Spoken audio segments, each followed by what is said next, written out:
Halo gengs, pada pembahasan film kali ini Ane akan ceritakan alur film Ong Bak 2, di mana film ini adalah film Thailand yang sangat populer hingga saat ini. Mau tahu alur ceritanya? Yuk langsung aja bisa kita simak, check it out. Sebelum saya lanjutkan videonya, jangan lupa klik subscribe dan tekan tombol loncengnya agar kalian bisa tahu update terbaru dari Indo Live. Cerita dimulai pada tahun 1431 Masehi di masa pemerintahan Kerajaan Ayutthaya, di mana waktu itu Kerajaan Ayutthaya sedang memperluas wilayah kekuasaannya hingga Kerajaan Sukhothai. Setelah perjuangan yang sangat panjang dan melelahkan, akhirnya Kerajaan Ayutthaya berhasil merebut kota suci di Sukhothai. อยุธยาเข้ายึดครองนครแห่งเทพ 1 tahun kemudian, terlihat seorang pangeran bernama Tien beserta panglima kerajaan yang setia kepadanya tengah dikejar oleh segerombolan pengkhianat.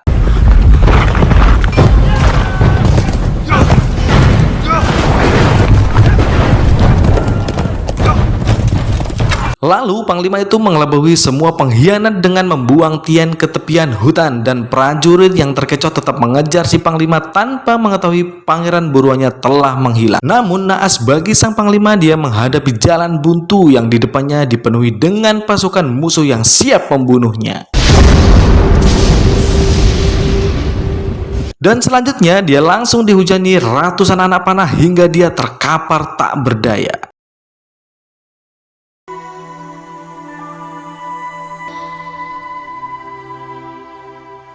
Beberapa hari kemudian terlihat rombongan pedagang yang sedang menuju ke pasar untuk berdagang. Kemudian mereka tiba-tiba berhenti karena melihat seseorang yang sedang tertidur dalam sela-sela tumbuhan merambat. Ternyata dia adalah Tien, sang pangeran yang menjadi buronan pengkhianat dari kerajaan. Tanpa berpikir panjang, si pedagang langsung membawa Tien untuk dijadikan budak dan dijual di pasar tradisional. Lalu pedagang itu kembali melanjutkan perjalanannya.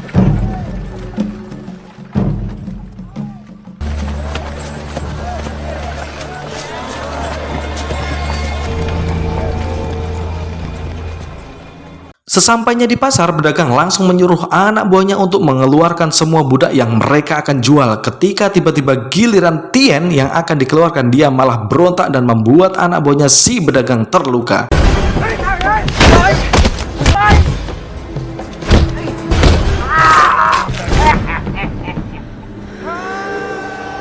Hal itu membuatnya geram dan tak pikir panjang, dia pun langsung dilemparnya ke sebuah kolam berisi buaya.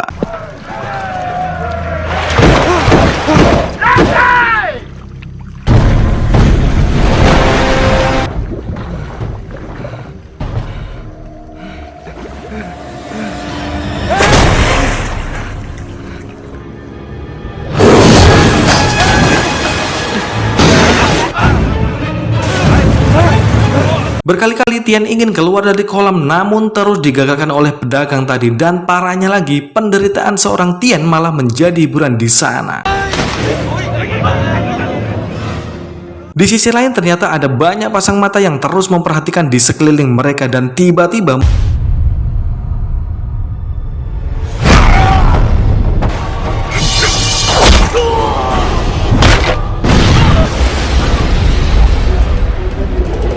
mereka membantai semua anak buah si pedagang sampai tak tersisa. Kemudian salah satu dari mereka memberikan sebuah pisau kepada Tien untuk membunuh buaya itu, dan dengan sedikit perjuangan akhirnya Tien dapat mengalahkan buaya itu dan membuat orang yang memberinya senjata merasa puas.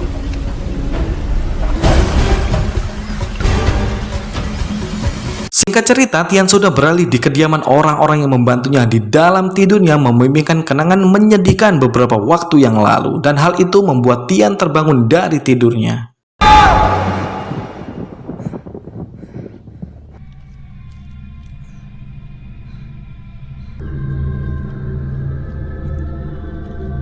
Ketika terbangun, dia pun langsung disambut oleh Cenang, yang ternyata Cenang adalah raja perampok dari Paprekut. Kemudian Cenang menawarkan Tien untuk belajar ilmu bela diri dengan tangan kosong di tempat itu. อยากจะอยู่ฝึกอาวุธและวิชาการต่อสู้ที่ชุมของเขา Seperti bocil pada umumnya, Tien pun langsung pergi untuk meninggalkan tempat itu tanpa satu patah kata pun. Namun semua berubah setelah dia melihat serangkaian latihan yang dilakukan di sana. Dan Tian yang terlahap dendam yang membara langsung memutuskan untuk berlatih dan tetap di sana. Dan akhirnya Tian keras pun dimulai. Hari demi hari Tian lalui dengan latihan keras tidak ada duanya, dan akhirnya perjuangan Tian selama ini tidak sia-sia. Sekarang Tian mulai diakui oleh Cernang sebagai anggota perampok Bukit Sayap Garuda. เจ้าเป็นคนของชุมชนผาปิดครุฑ Beberapa tahun kemudian Tian kecil berubah menjadi pemuda gagah perkasa dan siap untuk menyongsong masa depan yang gemilang.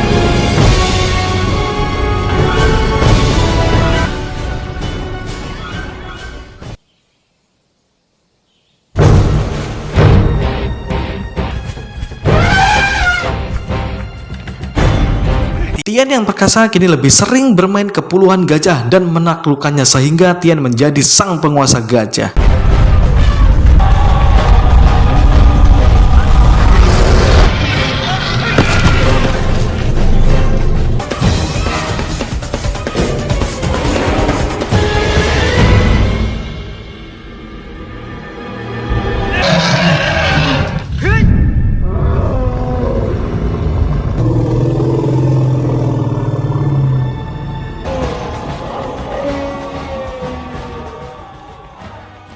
Dan beberapa hari kemudian Cernang memberi Tian beberapa ujian untuk memastikan kelayakannya menjadi ketua perampok Bukit Sayap Garuda. Dimulai dari ketangkasan berpedang, seni bela diri, kungfu, dan tarung bebas, Tian dapat dengan mudah mengalahkan petarung milik Cernang.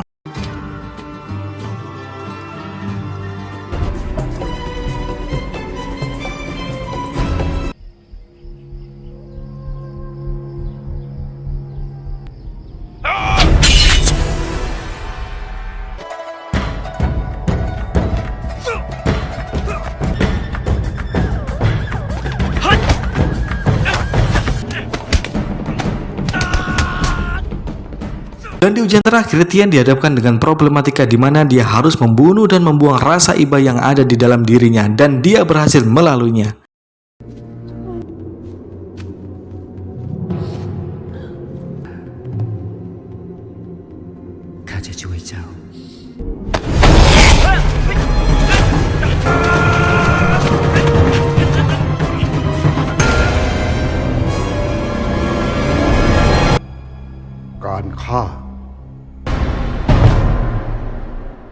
Beberapa hari kemudian tibalah pengangkatan Tian menggantikan Cernang menjadi pimpinan perampok Bukit Sayap Garuda. Cernang menyerahkan kursi pimpinan dan memberikan senjata pusaka miliknya kepada Tian yang menandakan bahwa sekarang Tianlah yang memimpin perampok tersebut.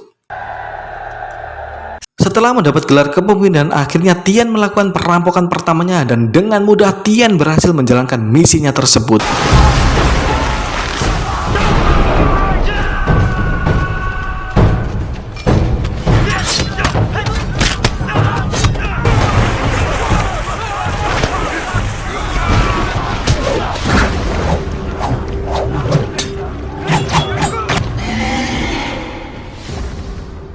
Namun keadaan seketika berubah. Dia melihat patung simbol kerajaan yang tepat berdiri tidak jauh dari hadapannya.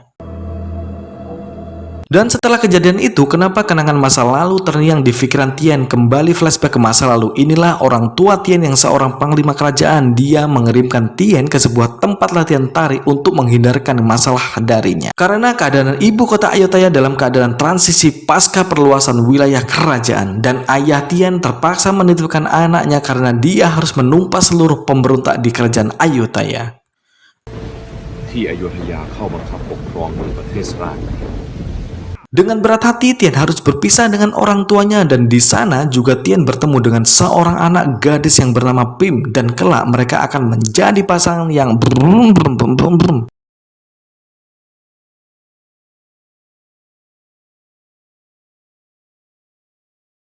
Beberapa hari kemudian, dia diperlihatkan sebuah kampung dengan saudagar kaya yang ternyata adalah mantan pelayanan yang matanya pernah Tian lukai ketika Tian masih kecil. Masih seperti dulu, dia suka mengumpulkan budak dan menjualnya kepada para saudagar lainnya. Dan ketika sedang asik menyiksa budak yang bandel, tiba-tiba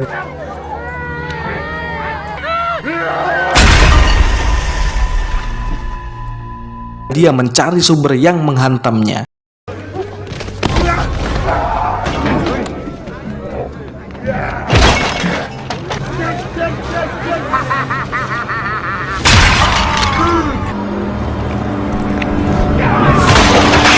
Namun ternyata dia salah lawan. Yang dia lawan adalah seorang pemimpin perampok dari Bukit Sayap Garuda, dan dengan mudah Tian dapat membabat semua pasukan musuh sendirian.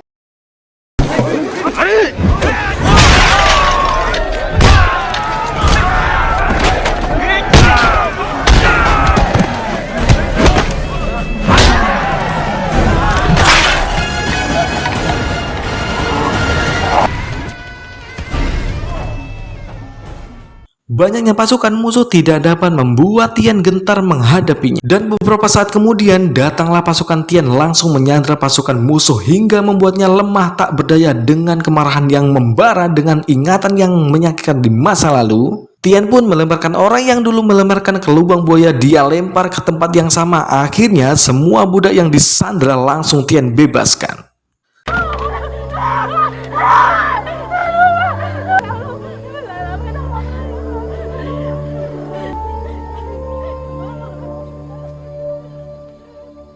Singkat cerita, malam pun tiba. Di saat orang-orang yang berpesta pora merayakan keberhasilan mereka, Tian malah melanjutkan kembali lamunan yang kemarin.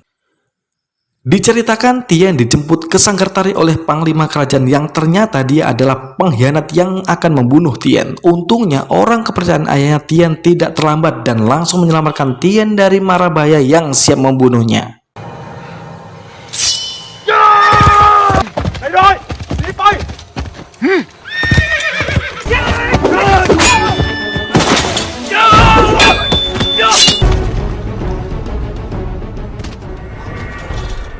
Kemudian prajurit ayahnya membawa Tian ke kerajaan, namun naas dia melihat ayah dan ibunya dibunuh oleh sang pewaris tata yang ternyata orang yang telah mengkhianati kerajaan itu. Tian yang marah tidak sengaja mengekspresi dan meneriaki sang ayah. Mendengar hal itu, pihak kerajaan langsung menyuruh semua prajuritnya untuk menangkap Tian dan membunuhnya.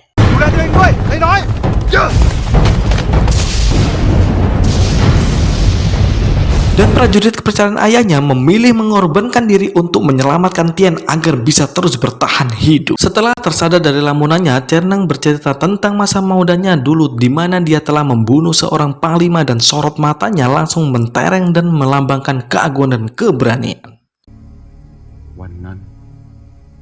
Lalu dia mengatakan sebelum Tian menjadi pemimpin perampok, dia ingin menuntut balas kepada kerajaan atas kematian keluarganya di masa lalu. Dan keesokan harinya Tian langsung berangkat ke ibu kota kerajaan untuk melakukan gerilya sendirian.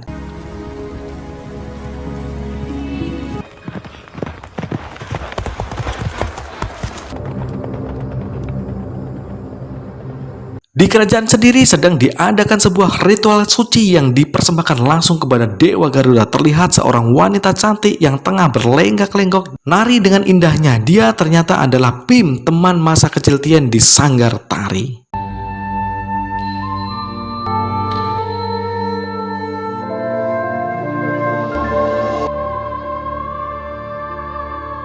Setelah Pim menampilkan keelokannya, kini terlihat pria bertopeng yang akan menari. Tarian pria itu tidak kalah hebatnya dari Pim, namun di balik tarian yang memukau tersimpan kusumat yang membara di dalam dirinya. Ternyata itu adalah Tian yang siap menuntut balas atas kematian keluarganya, dan puncak kemarahannya semakin membara ketika melihat orang yang disayangnya digoda oleh Raja Bejrat itu.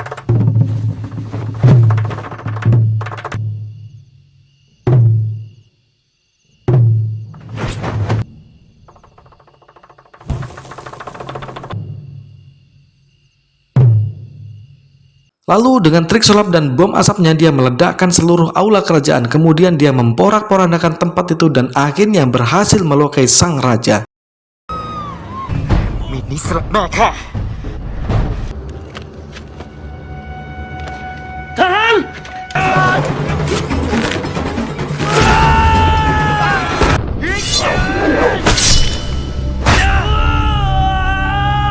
Dirasa tugasnya sudah selesai, akhirnya dia memilih untuk langsung meninggalkan tempat tersebut. Keesokan harinya, Tian pulang ke kampung Bukit Sayap Garuda. Namun anehnya di sana tidak ada siapa-siapa, lalu dia dikejutkan oleh seorang yang berpakaian serba hitam yang selintas mirip dengan orang yang membunuh ayahnya. Tanpa berpikir panjang, Tian langsung membunuh orang itu.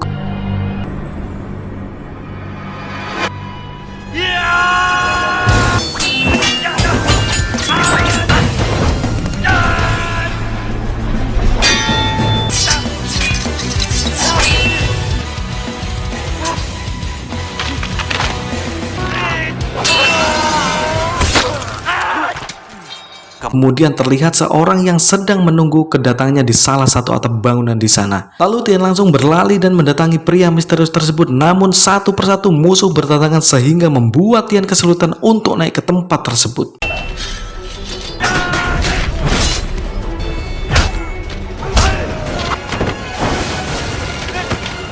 Namun bukan pemimpin perampok namanya jika mengalahkan beberapa musuh saja tidak bisa. Meski dengan susah payah Tian mengalahkan beberapa musuh dengan teknik andalan Tian. Namun hal itu tidak berlaku bagi si pria bertopeng misterius yang ada di atap. Tian pun dapat dibukul mundur sampai dia harus terpental dari atap karena tidak mampu menandingi kekuatan pria bertopeng tersebut.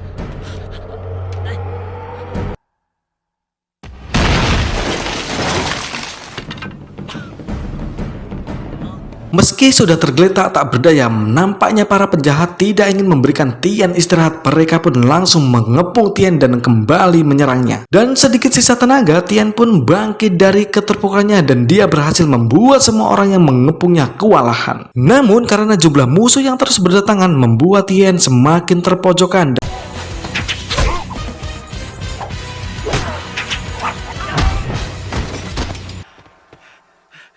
Dan saat itulah datang seekor gajah yang ternyata gajah itu adalah gajah yang pernah dia taklukkan tempo hari.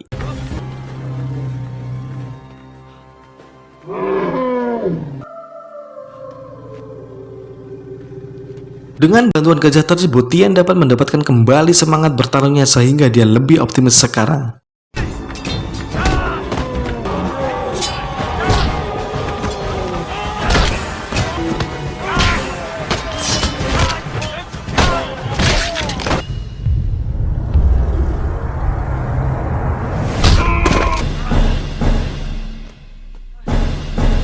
Dan ketika Tian lagi berada di atas angin, datanglah seorang dukun yang mempunyai ilmu bela diri juga.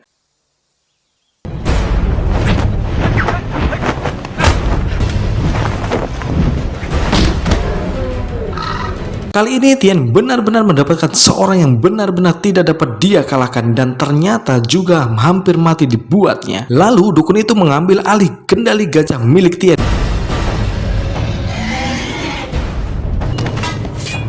Dan beberapa saat kemudian datanglah pasukan kerajaan yang langsung mengepung Tian. Lalu tiba-tiba keluarlah raja yang tidak terluka sama sekali. Ternyata pada waktu itu sang raja menggunakan sebuah amor dan hal itu berhasil menipu Tian. Dan di sela-sela pasukan kerajaan keluarlah Cernang yang ternyata dia adalah orang yang membunuh ayahnya. Kemudian Cernang mulai memprovokasi Tian dengan menceritakan kenangannya ketika membunuh ayahnya Tian. Tian yang sudah terprovokasi langsung mencabut pedangnya dan dengan susah payah ia dapat membunuh Cernang.